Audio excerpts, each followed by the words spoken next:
Shalom saudara, kita masuk Abam.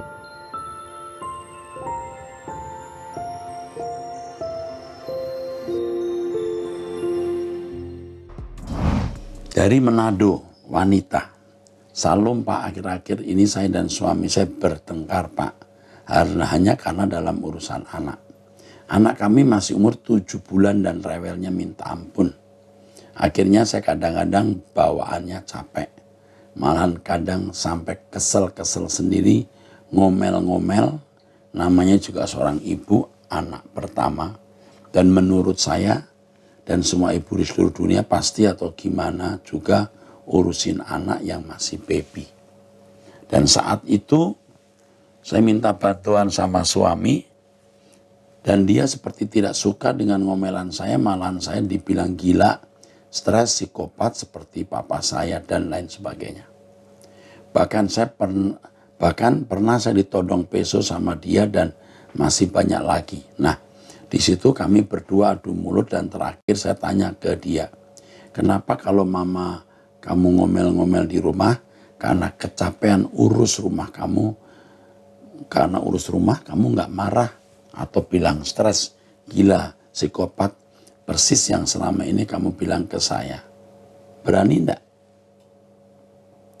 Bedanya saya sama mama kamu apa? Dia jawab begini, mama saya sama kamu beda jauh. Mama saya yang melahirkan saya. Kamu itu cuma istri, jadi pantas kalau dibilang gila. Nah, jawaban suami saya ini, Pak Erastus ya, yang mau saya tanya, apakah pantas atau benar? Ataukah saya yang salah bertanya seperti itu? Sebelumnya makasih Pak sudah menjawab. Ya, Tuhan memberkati. Ini ibu ya,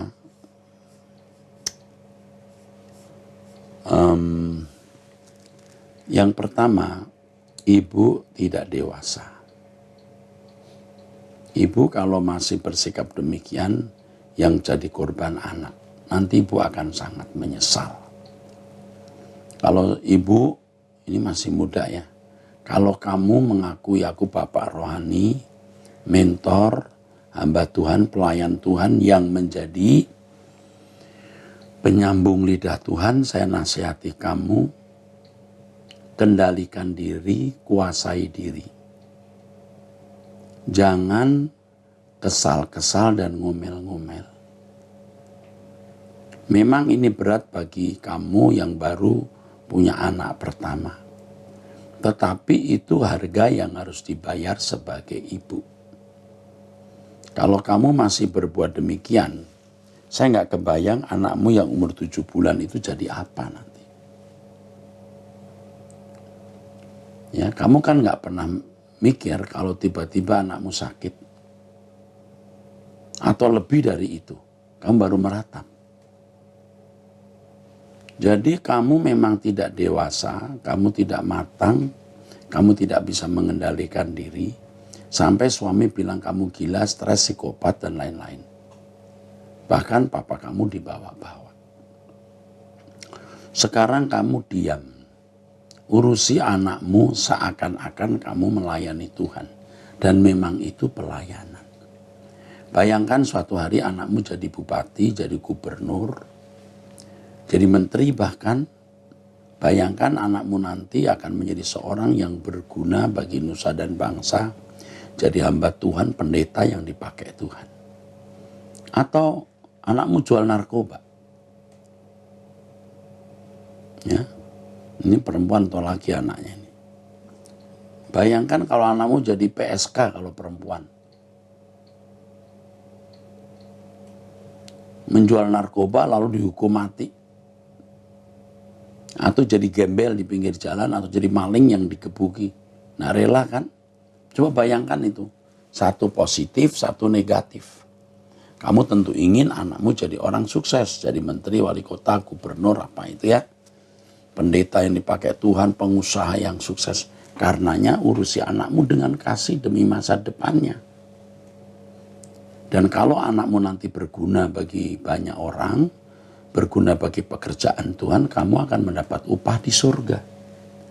Memang kamu tidak langsung menjadi berkat kepada manusia lain, Tetapi dengan sikapmu membesarkan anak itu, dengan tindakanmu membesarkan anak dengan kasih sayang itu, kamu mendapatkan saham atau bagian dari upah di surga. Jadi jangan ngomel-ngomel lagi. Jangan kesel-kesel lagi. Tidak perlu minta bantuan suami kalau memang suami tidak mau membantu. Tapi sekali-kali minta bantuan-bantuan kecil saja untuk menunjukkan keterlibatannya dia dalam rumah. Jangan terus sama sekali tidak minta bantuan. Kadang-kadang minta bantuan bukan karena kita perlu, tapi hanya karena kita mau melibatkan dia sebagai anggota dari keluarga itu. Nah, saya membaca di sini, ya, ini menyedihkan sampai suami menodong kamu dengan pisau. Adu mulut. Ini tidak perlu terjadi. Lalu kamu tanya, kenapa kalau mama kamu ngomel-ngomel di rumah, kamu mengomel-ngomel di rumah karena kecapean urus rumah, kamu gak pernah bilang, mama itu stres, gila, psikopat. Ya enggak patutlah kamu nanya begitu. Itu enggak sopan. Enggak sopan juga untuk mertua kalau sampai dengar mertuamu kamu merendahkan dia. Ya. Lalu suamimu menjawab, mama itu yang melahirkan. Benar, kamu istri. Jadi pantas dibilang gila. Oh, enggak boleh mestinya. Mama memang beda karena melahirkan harus dihormati. Istri juga harus lebih disayangi karena bagian nyawa. Namun demikian, karena suamimu tidak matang dan tidak dewasa juga, jadi rusak. Kata firman Tuhan, oleh perbuatan istri suami yang tidak takut akan Allah dimenangkan. Jadi sekarang diam dan didik, rawat anak dengan kasih demi Tuhan, bagi kemuliaan Tuhan. Ya, turuti nasihat saya. Kalau tidak, rumah tanggamu hancur. Ya, kalau kamu tidak nuruti nasihat saya, ini bahaya anak itu. Ingat ini. Oke. Pertanyaan kedua, ibu rumah tangga usia 31 tahun. Salam, saya menikah dengan laki-laki yang berbeda agama dan sudah menjalani pernikahan 4 tahun. Dikaruniai 1 orang anak umur 3 tahun. Selama pernikahan saya mengalami KDRT verbal. Diselingkuhi 3 kali, bahkan suami berzina 2 kali selama rumah tangga saya selalu 2 kali selama rumah tangga saya selalu menutupi masalah ini dengan keluarga besar. Sampai pada akhirnya mereka tahu dan saya memutuskan untuk bercerai. Saya nekat untuk bercerai dengan posisi saya yang tidak punya pekerjaan. Sudah saya cari ke sana sini tapi Tuhan mungkin belum mendengarkan doa saya untuk saya dapat memperoleh pekerjaan. Dan apakah keputusan saya untuk bercerai Tuhan mengizinkan? Karena yang saya tahu Tuhan tidak suka dengan perceraian. Tapi saya sudah tidak kuat dan tidak sanggup lagi, Pak. Ditambah dengan dia yang tidak seiman.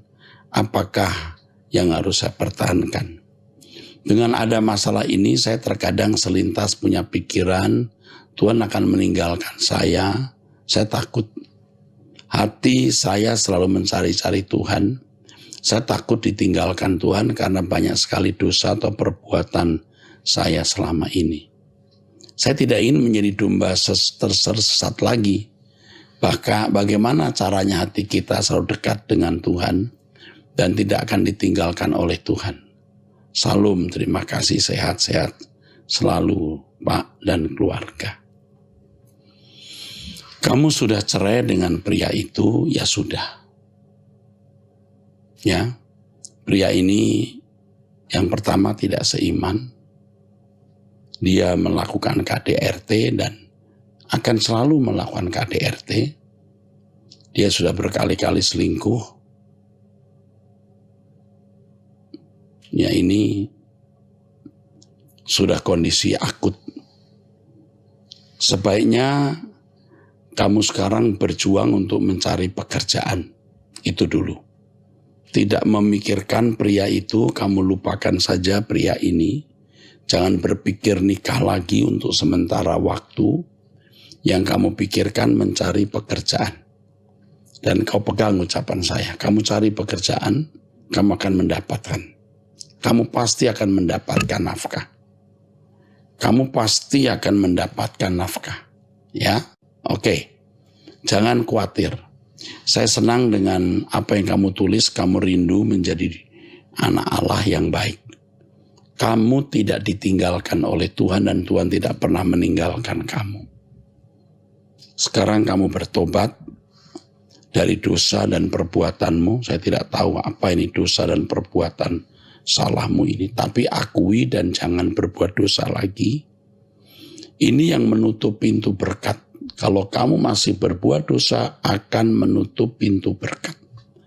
Jadi minta ampun kepada Tuhan, jangan berbuat dosa lagi, mencari pekerjaan, kamu lupakan pria itu mimpi buruk kamu, jangan berpikir nikah lagi untuk sementara waktu ini.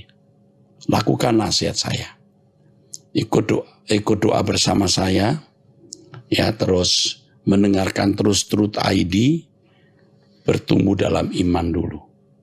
Tuhan pasti buka jalan. Ya, Tuhan pasti buka jalan.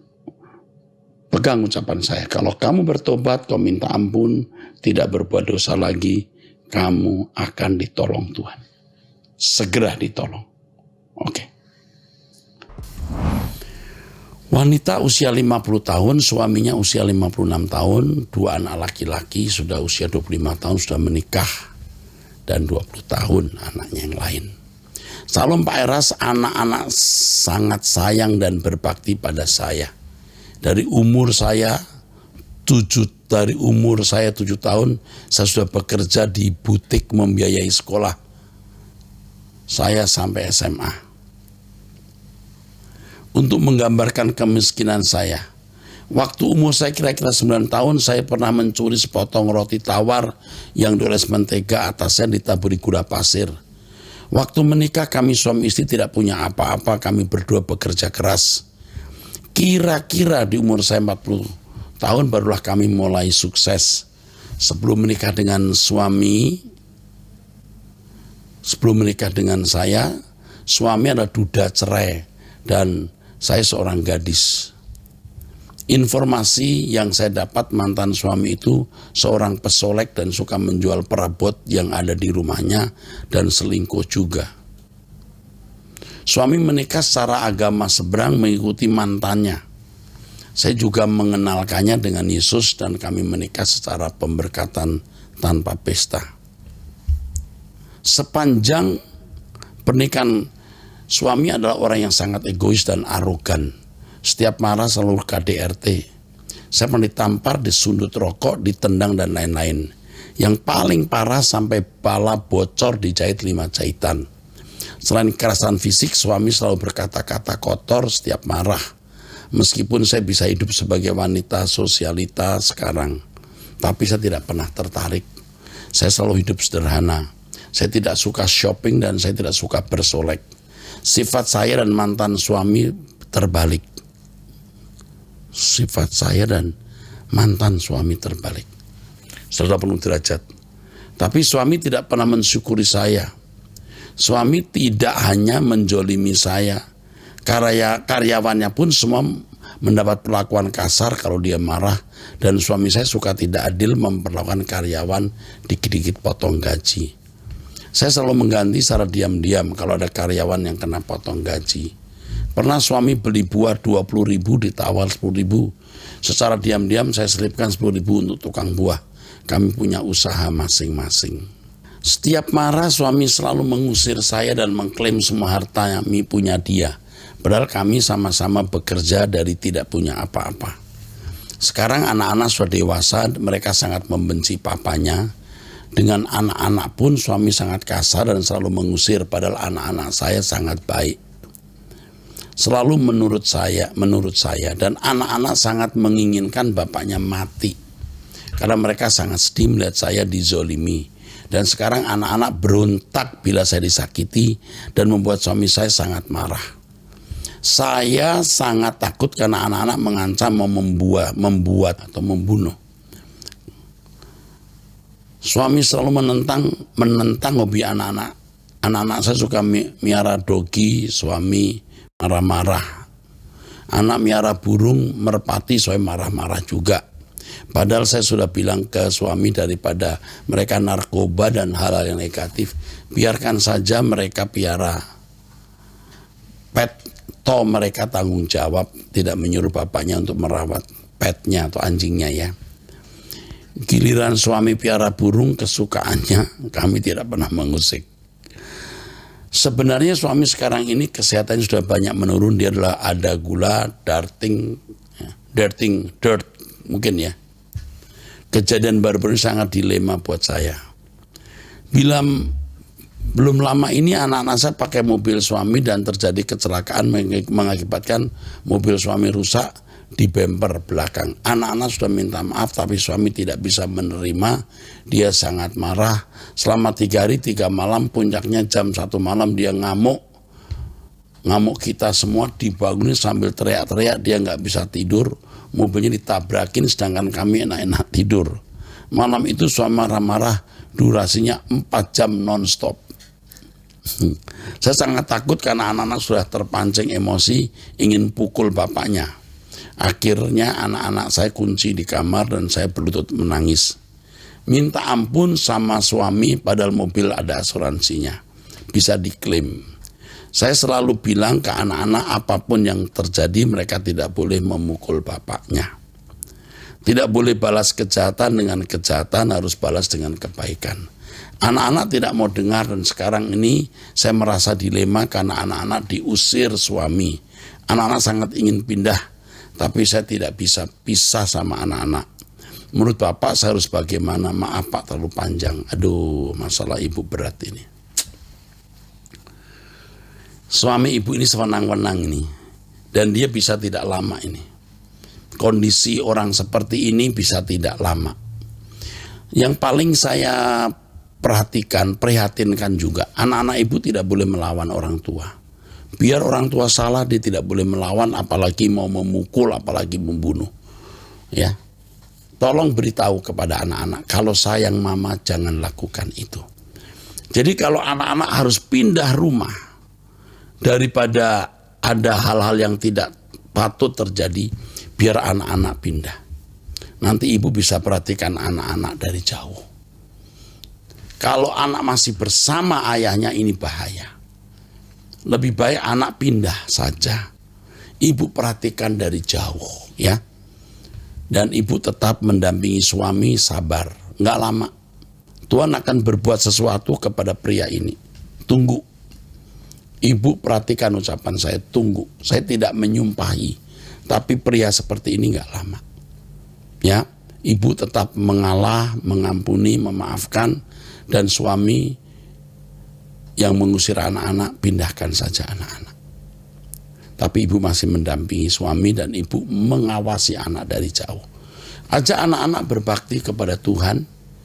Ya, jika Anda di Jakarta datang ke Rehoboth, ya, jika perlu nanti didampingi oleh orang-orang saya, anak-anak ibu yang masih muda. Saya punya anak laki-laki juga, sudah usia 30 tahun lebih, 33, jadi dia bisa mendampingi, bisa membimbing.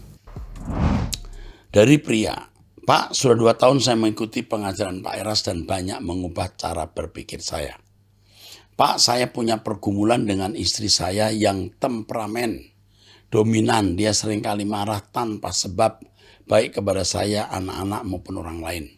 Kalau kami bertengkar selalu dia minta cerai. Sudah sering dia usir saya keluar dari rumah dan sudah beberapa kali dia mau tikam dengan pisau. Saya tidak mau pisah karena saya takut Tuhan. Kedua karena anak-anak.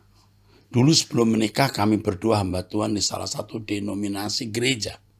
Setelah menikah masih pelayanan, tapi karena istri sering emosi tanpa sebab, bahkan kalau saya dalam pelayanan luar kota, sering dia teror untuk cepat pulang, bahkan pernah dia ancam bunuh diri. Karena saya malu dengan keadaan tersebut, singkat cerita kami tidak pelayanan lagi, walaupun saya rindu untuk melayani seperti waktu sebelum menikah. Memang kami menikah tanpa lewat pacaran, jadi kami belum saling mengenal karakter. Kami menikah sudah 14 tahun. Kalau saya menasihati dia untuk bisa menguasai diri, tapi selalu dia bentak saya. Bahkan sering saya ajak untuk ibadah minggu, selalu dia menolak. Sekarang kami melanjutkan usaha dari orang tuanya yang sudah meninggal. Sering dihina saya, tidak punya apa-apa. Bahkan depan orang dia permalukan saya. Kadang saya dihantui ketakutan, takut dimarahi, saya jadi stres melihat keadaan yang ada. Tapi saya selalu menguatkan hati dengan menaruh pengharapan hanya kepada Tuhan, Yesus seperti yang Bapak ajarkan. Apa anjuran Bapak dengan keadaan yang saya hadapi ini? Dalam hati saya yang paling dalam, rindu melayani Tuhan seperti waktu saya sebelum menikah. Karena waktu saya bertobat, saya terpanggil full time. Saya melihat istrimu ini sakit. Tetapi saya juga harus bertanya, apa peran kamu? Anda usia berapa saya tidak tahu. Tapi sudah punya anak-anak, berarti anaknya lebih dari satu. Tapi apa yang membuat istri jadi begini? Apa peran Anda? Apa pernah Anda selingkuh misalnya? Melakukan kesalahan apa sehingga istri yang tadinya bersama melayani kok jadi seperti gila begini? Jika pernah Anda lakukan kesalahan, you harus berani membayar harganya dengan sabar sesabar-sabarnya. Jika Anda tidak punya kesalahan, lalu istri demikian, Anda harus menanggapi istri dan bersikap terhadapnya sebagai orang sakit. Dia sakit. Dia sakit. Jadi Anda harus terima kenyataan bahwa Anda harus menjadi seperti dokter atau suster yang merawat. Saya menasihati, jangan tinggalkan rumah. Mengalah, direndahkan, tidak perlu malu, diam, demi keselamatan anak-anakmu, demi keselamatan istrimu, demi keselamatanmu sendiri, di atas semuanya demi kemuliaan Tuhan. Kamu pasti sanggup, pasti bisa menahan dan melewatinya. Dan semua ini pasti berakhir. Tunggu waktu berakhirnya. Ingat, diam. Jangan membuat dia jengkel. Berikutnya dari seorang ibu rumah tangga berusia 25 tahun, memiliki 1 orang anak tinggal di Kalimantan Barat. Shalom Pak Erastus. Pak, saya kepahitan kepada suami saya. Luka batin di hati saya sudah melekat. Saya hanya ingin sembuh dari trust issue, Pak. Tolong kasih saya doa pelepasan. Saya pengen berdoa dengan nyaman, selama ini setiap saya berdoa selalu garing rasanya. Suami saya punya sifat agresif, saya setiap hari dibentak, sedikit kesalahan yang saya lakukan pasti emosinya langsung meledak. Waktu saya hamil bahkan sampai sekarang Pak, dia suka chat dan gombalin perempuan, dan sejak saat itu saya sudah tidak percaya lagi dengan suami saya. Dan selalu negative thinking. Sifat pemarah sangat melekat pada dirinya. Usia pernikahan kami baru 2,5 tahun, tapi sisi